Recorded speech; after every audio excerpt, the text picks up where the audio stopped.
Stand in the back tonight and don't speak to the investors. My husband Ian's voice was barely above a whisper. It cut through the VIP lobby of the Global Tech Summit. We had just arrived. He adjusted his tailored suit. He deliberately stepped in front of me so the gathered executives wouldn't have to look at his low-level wife. An hour later, his flagship presentation crashed to a live red error screen. He panicked. He screamed at his engineers over the live mic. I didn't flinch. I walked straight past him to the master terminal. I pulled out a solid titanium USB security key.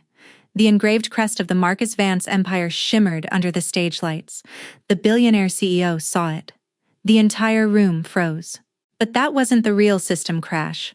The real crash started long before the summit. 4 hours earlier, the house was perfectly still. The low, steady hum of the cooling fans came from our home office. I sat on the hardwood floor, carefully unscrewing the outer casing of a custom server rack. The blue LED lights cast a sharp, cold glow across my face. My hands were steady as I loosened the final bracket. From a hidden compartment inside the hardware, I retrieved the titanium USB security key. It was heavy. The cold metal grounded me. My thumb brushed over the engraved crest of the Marcus Vance empire. It was a symbol of the supreme classified access issued only to their highest-level ghost consultants. From down the hall, his voice broke the silence. "Brooke," Ian shouted, his tone sharp and impatient. "Did you steam my Navy suit?" He was a vice president selling a tech product he barely understood, treating me like the hired help. I placed the titanium key on the edge of my desk, right beside a printed copy of our joint tax return. I looked down at the occupation line on the second page.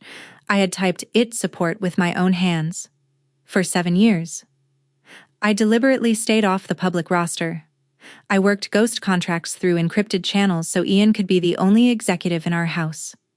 I downgraded my title on every official document because the one time I casually mentioned my federal security clearance. My husband didn't speak to me for 3 days. His silence was a weapon.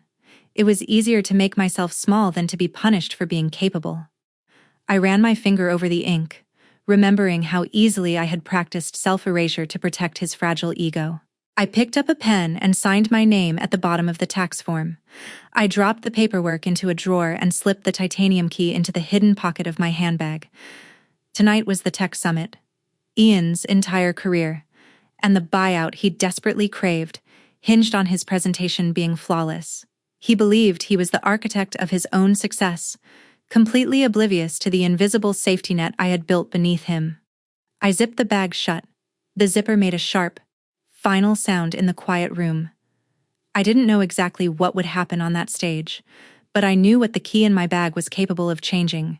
My husband Ian stood in front of the floor-length mirror in our bedroom, adjusting the lapels of his custom wool suit. He checked his reflection, turning slightly to admire the fit. He didn't look at me when he picked up a plastic dry cleaning bag and tossed it onto the edge of the bed. "Wear the beige one," he said. I looked at the pale, shapeless dress lying over the duvet. It was a garment designed to make the wearer disappear into the background. I picked it up. The fabric felt flimsy compared to the heavy wool of his jacket. I walked into the closet to change. Hanging in the back was a sharp, tailored navy sheath I had bought a year ago. I never wore it. Just like I never accepted the senior director of security position that was offered to me 3 years into our marriage. That role came with a public profile and a base salary of $210,000. I turned it down. I accepted a shadow contract instead, routing my work through an anonymous LLC, just so Ian wouldn't have to explain why his wife outranked him in the tech world. I spent 7 years building a fortress of anonymity around his fragile ego. He took my silence for a lack of ambition. I zipped up the beige dress and walked back into the bedroom. Ian was spraying a heavy mist of cologne. "Marcus Vance is going to be there tonight," Ian said. He picked up his silver watch from the nightstand.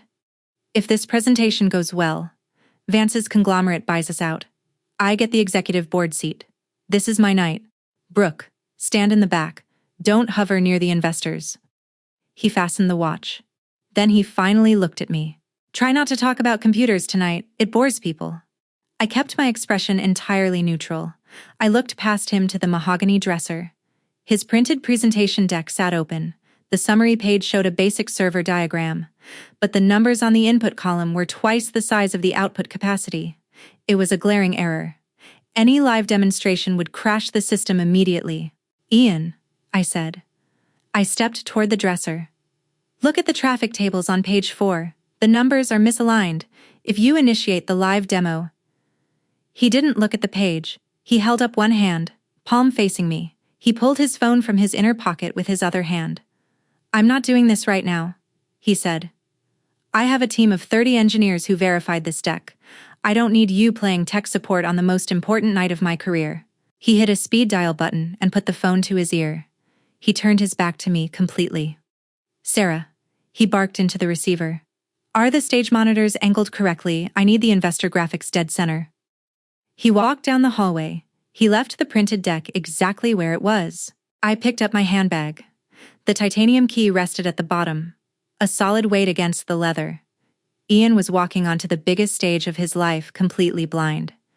How long would his hollow confidence hold up under the spotlights?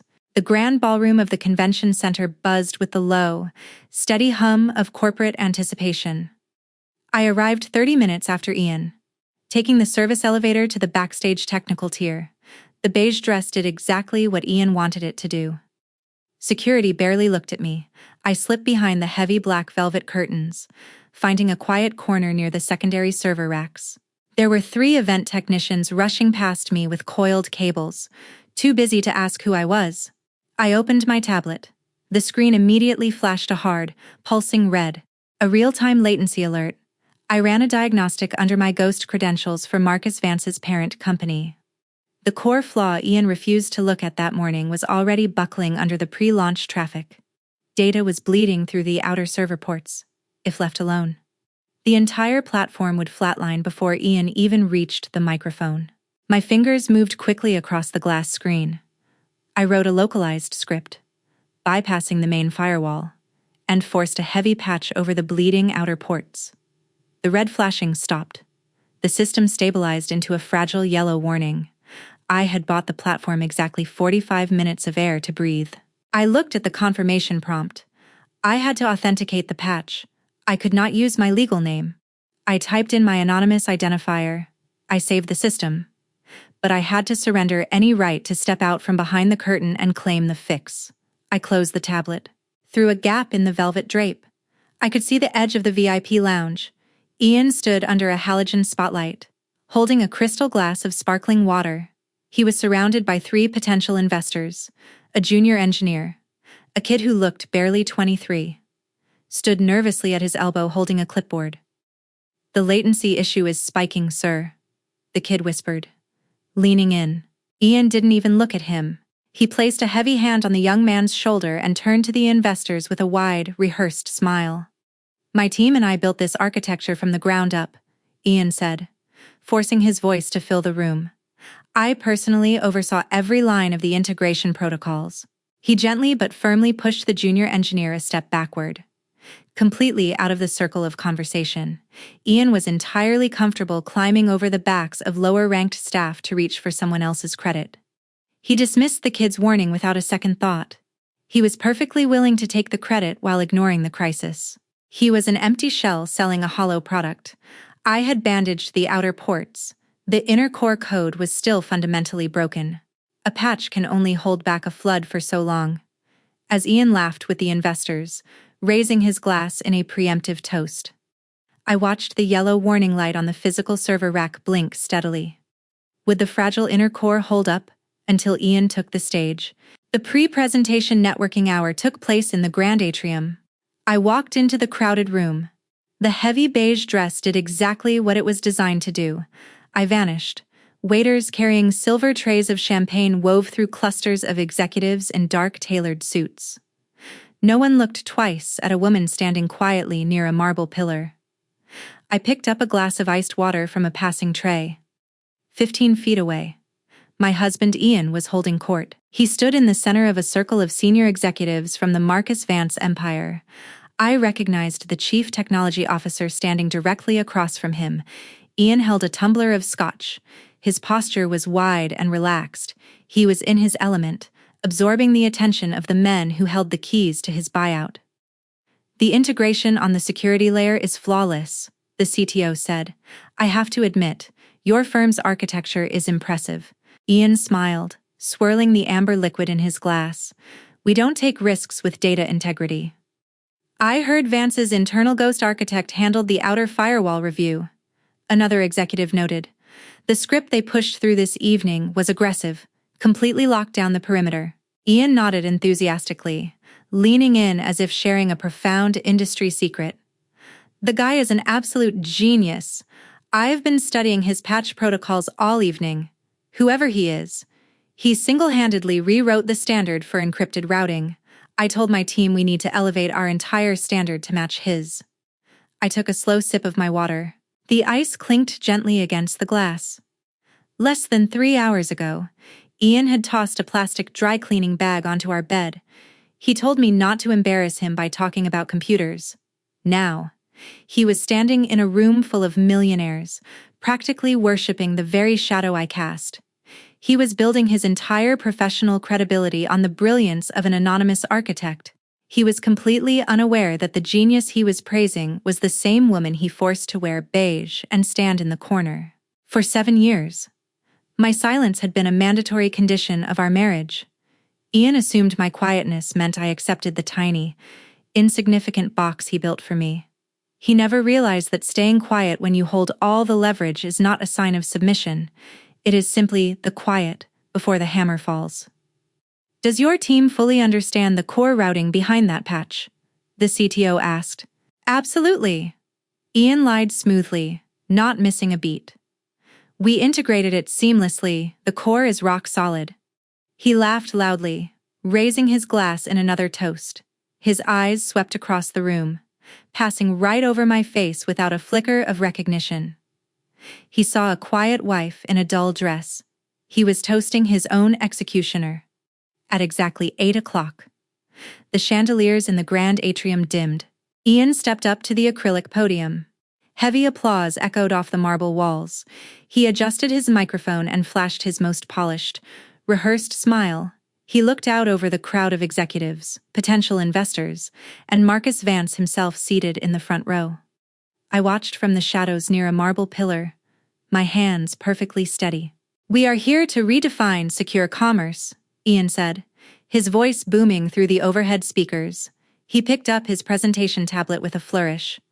Let me show you the live core of our new platform. He tapped the screen to initiate the demonstration. For exactly 3 seconds, the massive LED display behind him showed a sleek, high-definition dashboard. Then, the screen flickered. The digital traffic from the live connection slammed into the fragile inner core I had tried to warn him about that morning. A denial-of-service attack, perfectly timed to exploit the unpatched vulnerability, hit the system. The beautiful dashboard vanished. The entire 20-foot screen snapped to a glaring, solid red. Hundreds of lines of fatal error codes cascaded down the display in bright white text. The system was completely paralyzed. The applause died instantly. A heavy, uncomfortable silence fell over the room, broken only by the hum of the failing servers. Ian stood frozen at the podium. His hand hovered over the tablet. He tapped the glass once, then twice, pressing harder each time. Nothing happened. The red glow washed over his expensive suit, highlighting the sudden sheen of sweat on his forehead. The microphone trembled slightly in his grip. He looked down at the front row. Marcus Vance was staring directly at the error screen, his face unreadable. Ian leaned into the microphone.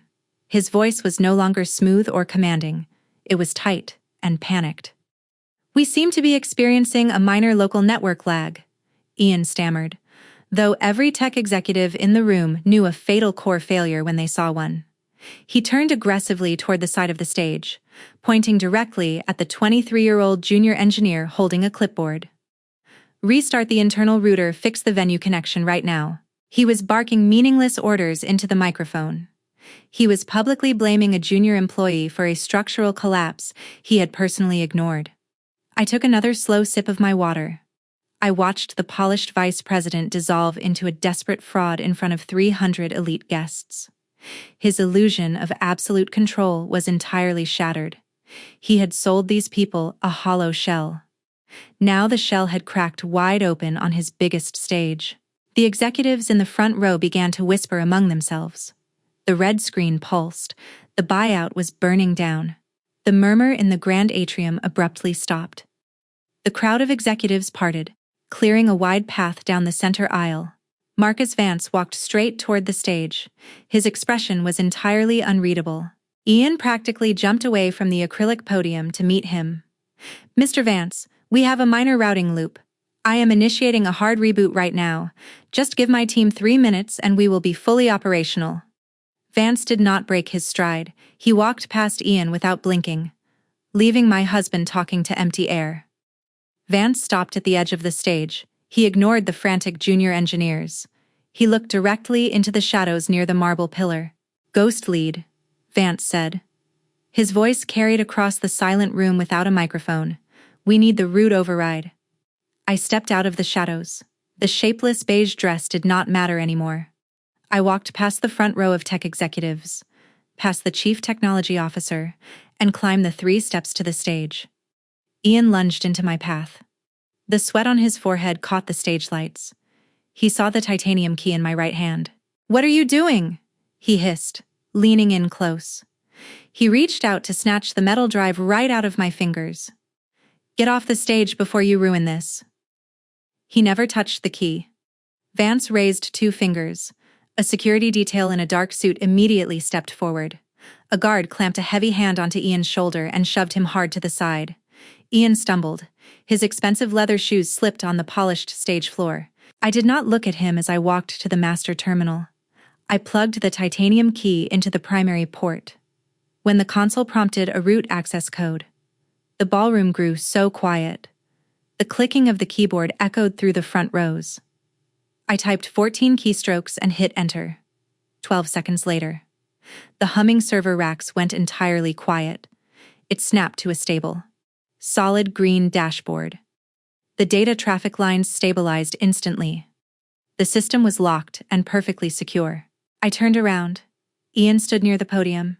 He opened his mouth to speak. No sound came out.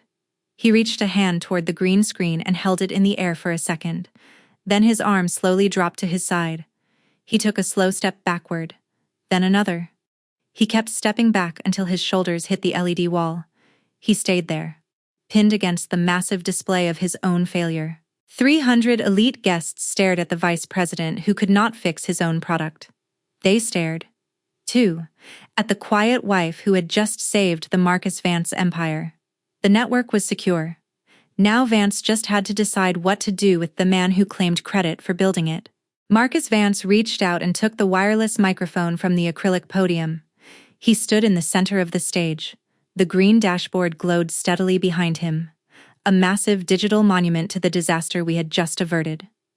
Vance did not look at Ian. He looked out at the 300 executives sitting in the velvet chairs. "Ladies and gentlemen," Vance said, his voice calm and level. "Please allow me to introduce the chief security architect of our parent company, the person who designed the internal armor for this network, and the only reason it is currently running." He extended his hand toward me.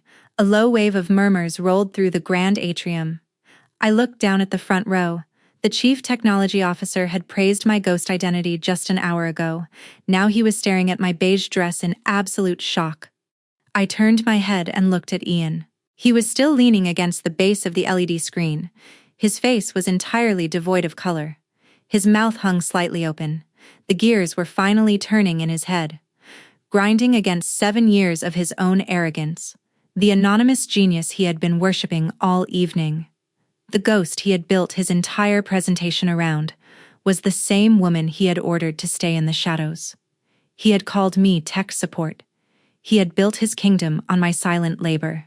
Vance finally turned to my husband. The security guard stepped back, leaving Ian standing completely alone. "Mr. Harper," Vance said. He did not use Ian's title. "Your demonstration is over." Ian swallowed hard. He stepped forward, holding his hands up in a desperate, pleading gesture. "Marcus, please. I am the vice president of this firm. I brought this deal to the table." "You brought a hollow shell to the table," Vance replied. His voice was not angry. It was just a statement of fact. We are moving forward with the acquisition of the code. We are not acquiring you. Ian stopped moving. A vice president who cannot identify his own chief architect is a liability. Vance continued, his voice echoing through the silent room. You will pack up your materials. You will hand over your access badges to my security detail. You no longer have a seat at this table. It took less than 2 minutes. 7 years of Ian climbing over junior engineers, taking credit for my late nights, and treating his marriage like an inconvenience were erased by a few simple sentences.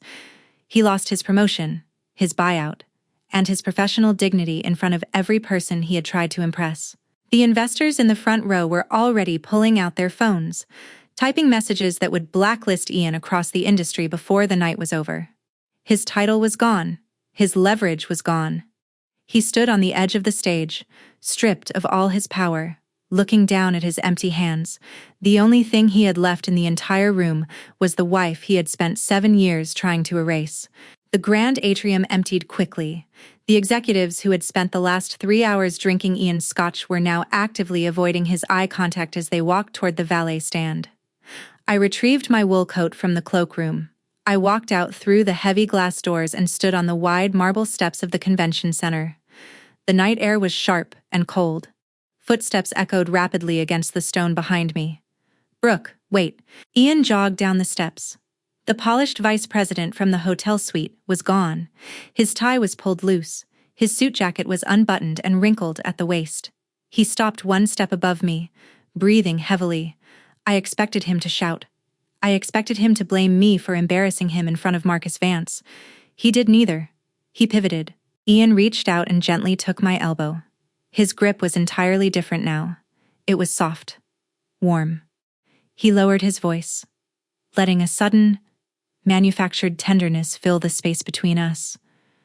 You were incredible in there, Ian said softly. He offered a small, exhausted smile. I mean it. I always knew you were brilliant. Brooke, you just hide it so well.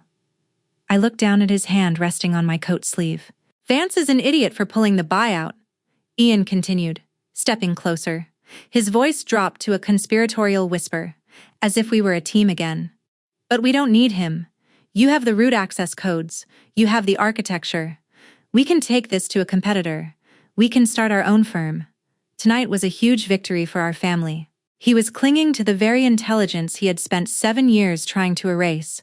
He needed my name on his raft because his own ship had just sunk to the bottom of the ocean. He finally admitted what I was worth, but only because my worth was the last currency he had left to spend. I did not raise my voice. I did not need to. I reached over and lifted his fingers off my sleeve. I let his hand drop back to his side. Respect is not a server, Ian, I said. He blinked. What? You cannot just reboot it when your system crashes. The warm, manufactured smile finally fell off his face. He stood on the marble step, his mouth slightly open, stripped of his title, his company, and his leverage. I turned my back to him. I walked down the rest of the steps toward the line of waiting cars. I opened a door and slid into the back seat. I did not look out the window as the car pulled away from the curb. The heavy silence in the vehicle felt entirely different than the silence I had lived in for 7 years. I leaned my head against the glass. I was done making myself small so he could feel tall. My new apartment sat on the 18th floor, with massive windows letting in the quiet glow of the city skyline. I sat at my solid wood desk. The curved monitors illuminated the room with clean, stable lines of code. The titanium security key rested right beside my keyboard, exactly where it belonged. A soft chime echoed in the quiet room. A new email appeared in my encrypted inbox. It was an official contract from Marcus Vance. The title at the top read, Global Director of Cybersecurity. I didn't have to hide it. I didn't have to route it through an anonymous LLC or pretend it was a low-level support ticket. The power was mine, out in the open. I walked into the kitchen to make a cup of tea. Without thinking, my hands moved through the familiar rhythm of the last 7 years. I opened the cabinet and set 2 ceramic mugs on the granite counter. I poured the hot water. I reached for a second tea bag before I froze. I stood there in the quiet kitchen, staring at the empty second mug. The apartment's quiet felt safe. It was still vast and undeniably present. I picked up the extra mug and put it in the deepest corner of the highest cabinet. Then I closed the wooden door. You can spend years wearing beige and downgrading your title to protect a fragile ego. But true respect cannot be rebooted once the system crashes. I know exactly what you're yelling at your screen right now. You're sitting there thinking, Brooke is a literal genius with federal security clearance and the power to save a billionaire's network. Why on earth did she stay with a guy who treated her like a basement repair tech for 7 years? Why didn't she walk out the first time he handed her a beige dress? It's frustrating to watch, isn't it? But before you judge her, let's talk about why highly intelligent, capable women stay in rooms that are far too small for them. It's about a psychological trap called intermittent reinforcement. Think of a toxic marriage like a broken slot machine. If a partner was awful 100% of the time, you'd leave immediately. The pain would be obvious. But they aren't. Every once in a while, they drop a coin of affection.